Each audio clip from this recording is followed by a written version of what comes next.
Ben Stokes would be welcomed back to the England squad with open arms after touching down in New Zealand to get himself match fit for a possible Ashes call-up. Saturday's pink ball second test in Adelaide, a chance to draw level with Australia after the 10-wicket defeat at the Gabba, remains the focus for Joe Root's tourists, but looming over their preparations was the arrival of Stokes in the Southern Hemisphere on Wednesday. Ben Stokes arrives in Christchurch to a hostile Australian media reception. Read more. Met by his parents and a gaggle of news crews at Christchurch Airport. Stokes said he was looking forward to some family time in working on my golf swing.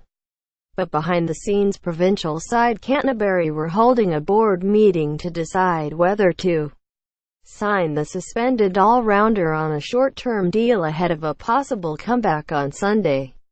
Though still unavailable for an England selection following his arrest in Bristol on the 25th of September. Stokes, after a broken finger, is trying to put himself in the best possible physical shape should both the legal case and any cricket punishment go his way.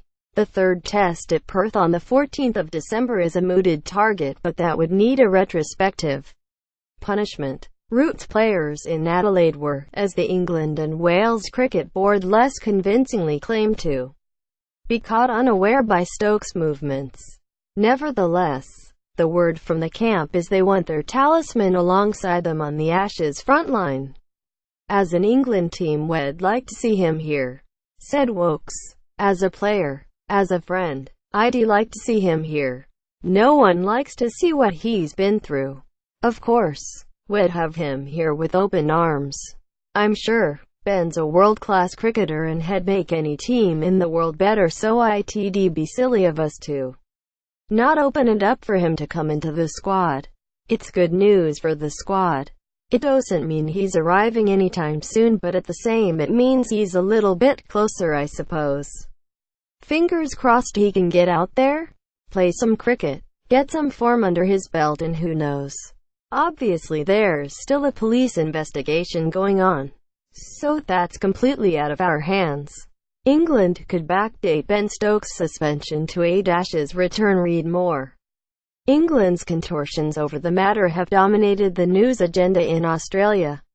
Their former opener, Michael Slater, accused Andrew Strauss, the team director, on local radio of deception after signing off Stokes for domestic cricket late last week ahead of Monday's assertion that there was no update.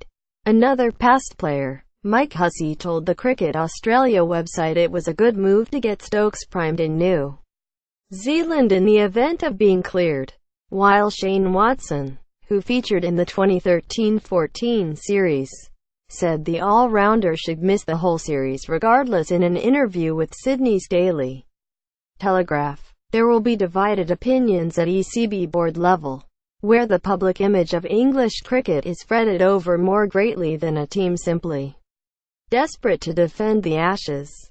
With Johnny Bairstow's weird headbutt greeting for Cameron Bancroft 4 weeks ago having seen the squad issued with a midnight curfew. These are sensitiver times. Nathan Lyon, the off-spinner who claimed 5 English wickets in Brisbane, including 4 left-handers, spoke at Australian training and switched from being agitator-in-chief to respectful of England, declining questions on Stokes and Bairstow and tipping a response. They're a classy side, with a very exciting young captain, Joe Root, said Lyon, whose Australia side have 4 wins from 4 in day-night Test cricket. The pink ball is going to suit their bowlers. It's one of the dangerous periods when teams are far down or in turmoil. I don't think they are, but if you don't respect teams, that's when they can come back and bite you. Alistair Cook was among the names listed by Lyon as threats, and after a concerning first test that saw him nick off for 2 and then be suckered into a pull shot on 7 in the second, the former captain netted alone at the ground during a rest day for England.